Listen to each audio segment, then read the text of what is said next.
Baik, selamat siang teman-teman semuanya. Jadi pada pertemuan kali ini yang akan kita review atau yang akan kita bahas itu terkait bagaimana kita bisa membuat atau melakukan transaksi penjualan dan juga transaksi pembelian. Nah, jadi pada transaksi penjualan ini tentunya yang pertama itu ada penawaran penjualan. Nah, setelah ini kita masuk ke pesanan penjualan. Yang mana ini dari kedua hal ini dari pembeli, ya kan? Nah, kemudian barang dikirim. Setelah barang dikirim, kita buat faktur penjualan. Baik, jadi yang pertama itu kita melakukan atau kita membuat penawaran penjualan. Jadi katakanlah pada tahap ini kita input, misalnya nih ada beberapa toko yang sudah saya input, toko Abadi, toko Kartika Jaya, terus ada toko pusaka. Ya katakanlah jadi untuk membuat pelanggan atau membuat list toko ini kita klik saja di sini. Ada pelanggan baru, kita masukkan nama, alamat dan lain sebagainya. Seperti ini.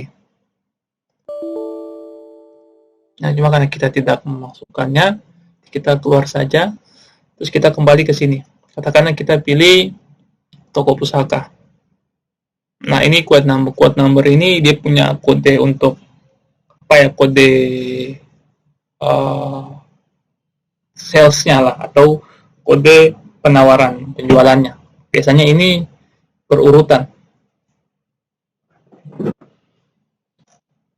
Nah, misalnya kita katakanlah kita tulis misalnya 12, 15. Nah, kemudian item yang mereka beli katakanlah ada di sini. Nah, kembali lagi di sini ada list-list barang yang sudah saya coba untuk input. Jadi kalau kalian mau menginput lagi di sini. Nah, begini dia. Seperti ini. Ini harusnya bukan ini. Ini katakanlah ini katakanlah KM plus.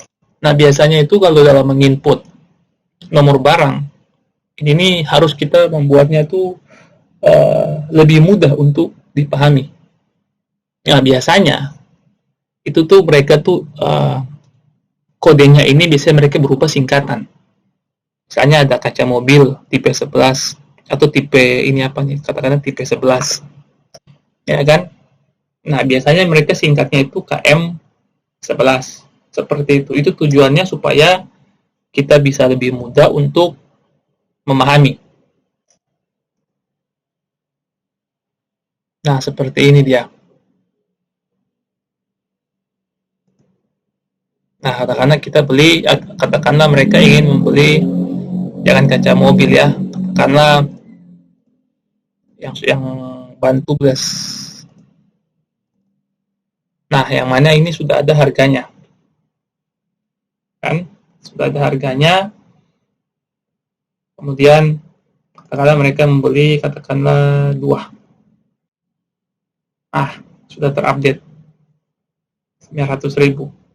Setelah ini kita melakukan simpan dan tutup. Ini toko pusaka ini melakukan penawaran.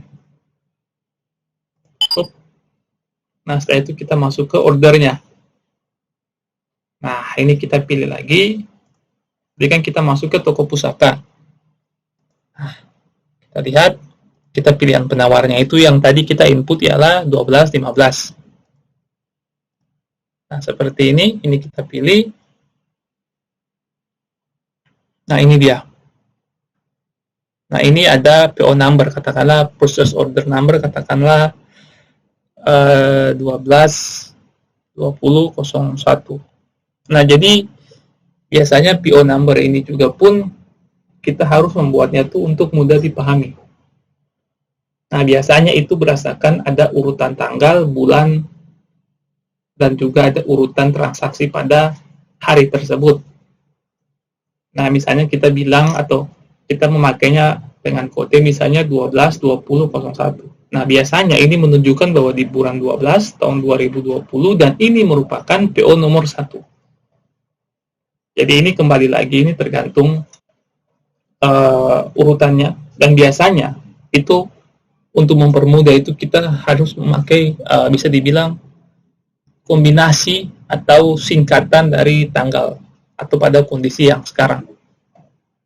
Nah, kemudian ini FOB ini kita katakanlah ini sampai pada tujuan. Nah, ini shipping fee ini katakanlah itu kita mengeluarkan apa, pengiriman melalui apa, ada mobil, terus kalau pengiriman baru ini artinya kita masukin saja. Apakah katakanlah dengan motor. Nah, nanti muncul di sini. Nah, seperti ini. Nah, kalau dalam sini, ini ada cash on delivery, atau juga net. Net ini seperti apa ya, kayak pembelian, penjualan secara kredit. Nah, kalau kita mau masuk syarat baru, kita masukkan saja sini juga bisa. Nggak seperti ini. Jadi katakanlah kita net lah 30 lah ya. Setelah itu, kita melakukan simpan dan tutup. Nah, ini pembeliannya, penjualannya itu selesai, kemudian kita masuk ke pengiriman pesanan. Nah, tadi kan toko pusaka, kita pilih ini. PO number ini 11-12-20. Ya kan kita kan pilih 12-20 kolom 1 kan. Nah, ini yang dibeli bukan tugas. Ya kan, ini menunjukkan bahwa barang ini akan dikirim ke toko pusaka. Karena kita memakai motor. Oke. Dan kita simpan. Nah, setelah itu yang kita lakukan ialah kita mencetak faktur pembelian. Faktur penjualan. Jadi di sini kita klik toko pusaka. Nah, ini kita pilih yang tadi PO number-nya ini. Nah, ini dia. Kita klik. Ini nomor delivery order. Ini nomor search order. Karena kita tekan mengirimnya via motor. Nah, kemudian di sini katakanlah kalau kita mencantumkan diskon, berarti ya kita bisa ketik di sini, katakanlah diskon 10.000. Nah, katakanlah diskon 10%. Nah, berarti jadi nanti endingnya itu sebesar 810, bukan lagi 900. Seperti cuma karena di sini tidak ada diskon, jadi kita tidak perlu menggunakan diskon tersebut, 0. Nah, tetap 900.000. Kemudian kita simpan dan tutup. Nah, kalau kita sudah melakukan atau mengirim faktur penjualan, kemudian ketika kita menerima penjualan nih, nah cash receipt ini kita dari toko pusaka. Nah, ini tadi kan kita membeli yang 900.000 ya. Ini bank ya, kita masukkan ke kode bank, currency, ini dia. Nah, anggaplah ini yang sudah dibayarkan ini. Karena ini kan yang tadi kita inputkan yang di atas 900.000, bukan yang di bawah. Ini 900.000 yang di bawah ini saya melakukan input sebelum saya merekam video ini. Jadi katakanlah ini sudah bayar, ya kan? Berarti kita simpan dan tutup. Ini bentar.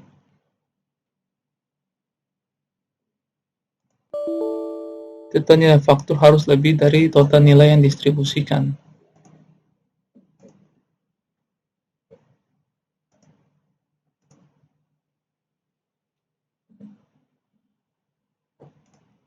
Oke, ini dia, sorry. Ini kemudian kita simpan. Nah, setelah itu ketika rangkaian transaksi penjualan ini sudah selesai, saatnya kita melihat transaksi ini dia terrekam atau terrecord di mana, di jurnal yang mana. Nah, caranya itu ialah kita melihat pada laporan. Kita lihat pada daftar laporan, kemudian kita lihat pada ini, keseluruhan jurnal. Ini, kita bisa saja bilang dari tanggal 1 atau tanggal 15, atau bahkan kita bisa melakukan dari tanggal berapa. Tanggal 15 diri juga bisa, katakanlah kita ambil dari tanggal 15 atau pada hari ini. Dan kita oke. Nah ini, tadi kan kita penjualan kita yang 900.000. Ya kan? 900.000. Ini yang sudah dibayarkan. Nah, jadi ini yang kita lihat tuh dari sini, bahwa terjadi penerimaan kas sebesar 900.000 atas pembelian dari penjualan dari bahan tadi. Nah, kemudian yang berpengaruh itu ialah ini dia. Jadi sebelum transaksi penerimaan kas, kita kan mencetak faktur penjualan. Nah, faktur penjualan ini karena kita melakukan penjualan secara kredit, berarti yang terjadi itu kita mengakui piutang sebesar 900.000, nah, dan juga ada penjualan sebesar 900.000. Nah, kenapa COGS-nya ini 600? Nah, ini dia punya harga pokok dari barang tersebut. Jadi karena kita jualnya kan per unit kan jadi 450, tetapi harga pokoknya itu kan 300. Nah, jadi seperti ini. Ya. Nah, ini. Jadi sehingga COGS itu di sisi debit dan barang terkirim karena dia mengurangi persediaan. Nah, sama halnya dengan ini juga, pengiriman pesanan. Nah, kan kita mengirim pesanan ke toko pusaka. Berarti kita ada beban kirim, biaya barang terkirim, dan juga ada pengurangan dari persediaan. Nah, sehingga pada ini kita mengurangi antara biaya yang terkirim atau barang terkirim dengan cost of goods sold atau HPP-nya. Nah, itulah jurnal tentang bagaimana transaksi dari kegiatan penjualan yang dilakukan. Seperti itu. Untuk yang ini, 10-10 ini jurnal yang saya input sebelum saya melakukan perekaman video ini, jadi ini tidak memberikan pengaruh. Ini harusnya tidak ada. Cuma saya mengalami kesulitan dalam menghapus transaksi yang sebelumnya. Baik. Ini kita keluar. Ini kita keluar. Ini kita keluar. Ini kita keluar. Ya. Kemudian yang berikutnya itu kita melakukan transaksi pembelian. Nah, jadi yang pertama itu kita harus melakukan order pembelian. Kemudian kita harus purchase requisition. Kemudian kita harus melakukan order pesanan, kita menerima barang, kita menerima faktur penjualan, dan kita melakukan pembayaran. Jadi langsung saja. Nah, misalnya request number, katakanlah ini 12, 20,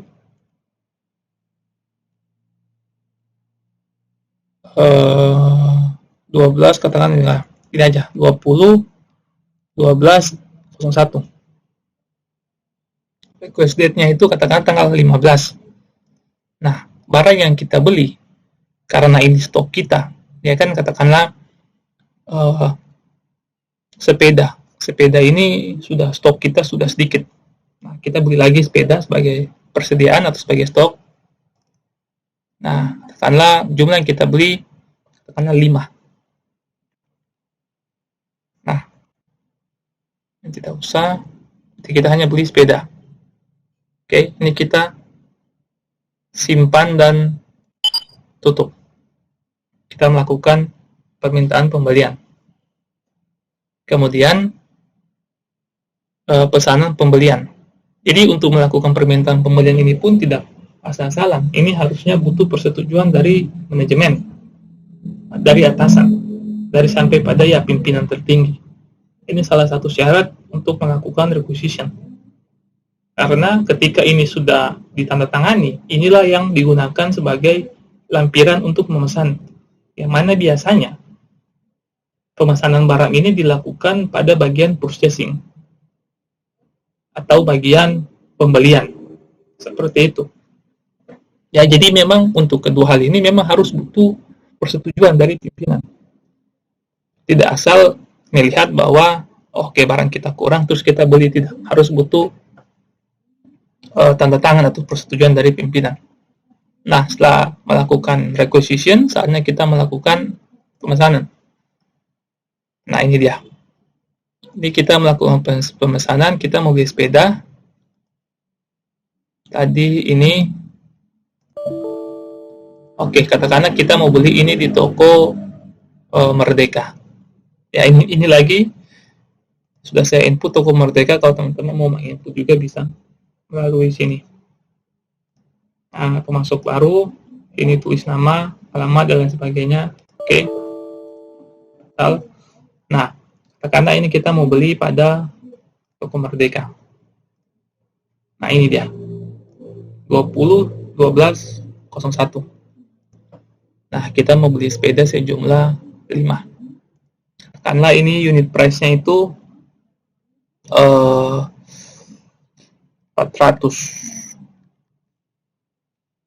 Oke, tidak ada diskon. Kalau ada diskon, katakanlah kita gimana ya ini.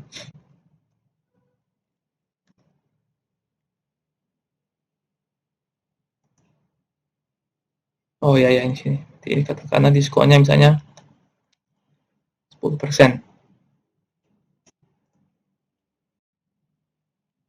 Nah, ini dia. Dari 400 diskonnya 10%, berarti ada pengurangan sebesar 200.000. Ya, jadi ketemu 1.800.000. Nah, kemudian ini karena cuma membeli 5 sepeda, kemudian kita simpan dan tutup. Oke. Nah, setelah kita melakukan order ke toko Merdeka, kemudian toko Merdeka akan melakukan pengiriman barang. Nah, kita klik lagi toko Merdeka.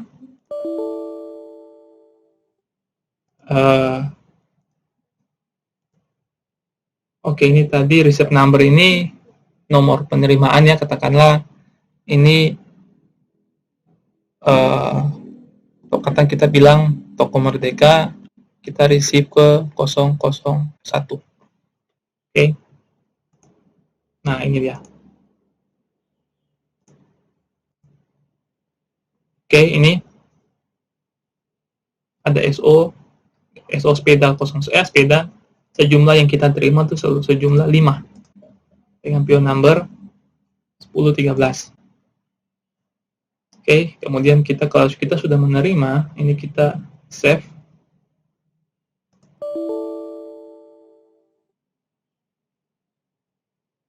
Oke, berarti katakanlah ini sebagai stok.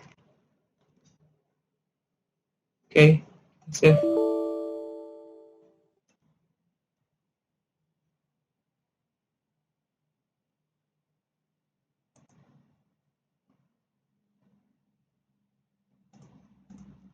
Ini kita bentar ini.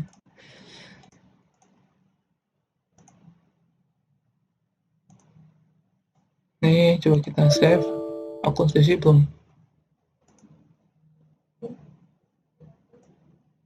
Oke, berarti ini ada masalah. Berarti coba, bentar ya, ini gimana ya?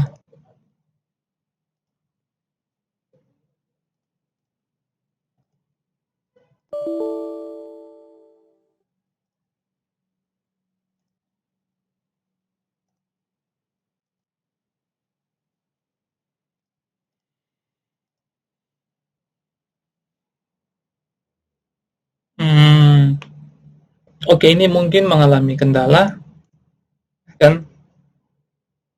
Jadi ini biasanya itu langsung dia masuk deh, ini cuma karena ada masalah dengan akun selisih belum tertagih, belum diisi.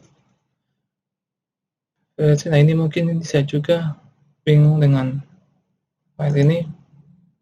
Jadi kesimpulannya seperti ini. Ketika kita melakukan penerimaan, nah setelah selesai kita melakukan simpan dan tutup. Ini harusnya bisa ini, cuma saya tidak tahu mengapa. Oke, ini katakanlah ini sudah clear ya, katakanlah ini kita sudah aman. Nah, tahap berikutnya itu ialah kita melakukan invoice yang kita terima. Ya, kita ditagihkan invoice. Jadi, kita tadi menggunakan Toko Merdeka. Invoice number katakanlah nih 099. Tapi ini harusnya berurutan. Cuma karena saya lupa urutannya, saya katakanlah 099. Kemudian kita pilih ini. Ini dia. Pembelian sepeda.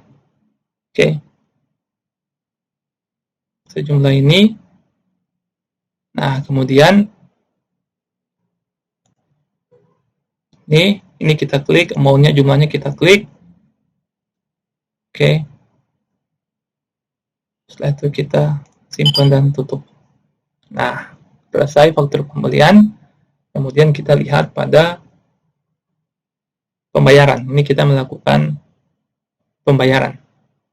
Oke, di sini lagi kita lihat pada Toko Merdeka Bank.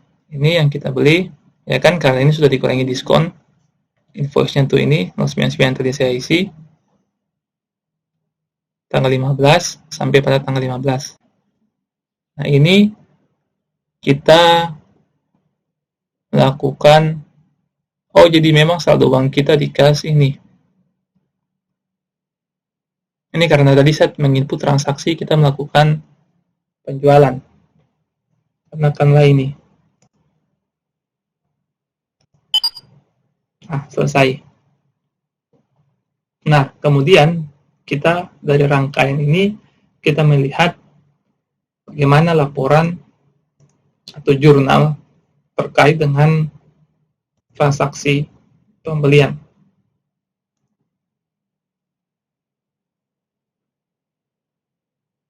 Kita masuk di sini tadi ya. Kita masuk di laporan, daftar laporan, buku besar, keseluruhan jurnal. Ini dia, katakanlah kita ambil tanggal 15. Nah, ini dia. Ini terkait dengan pembelian. Nah, jadi kita membelikan barang, ini mengalami kenaikan atas persediaan barang kita sejumlah 1.800.000. Nah, kemudian untuk air sendiri ini utangnya bertambah. Nah, kemudian pada kita melakukan pembayaran, berarti yang berpengaruh ialah akun utang. Utang ini akan berkurang, ya kan, yang tadinya dia di kredit, ini menjadi debit sebesar 1.800.000 dan kas. Dalam hal ini ialah bank akan berkurang sejumlah 1.800.000. Nah, untuk 600.000 ini tadi transaksi yang saya input sebelumnya. Ini Saya tadi menginput transaksi, cuma saya tidak tahu ini mengapa dia belum bisa kehapus. Ya, saya rasa ya seperti itu. Baik, ini saja yang bisa saya sampaikan. Kiranya informasi ini bermanfaat bagi kita semua. Dan terima kasih.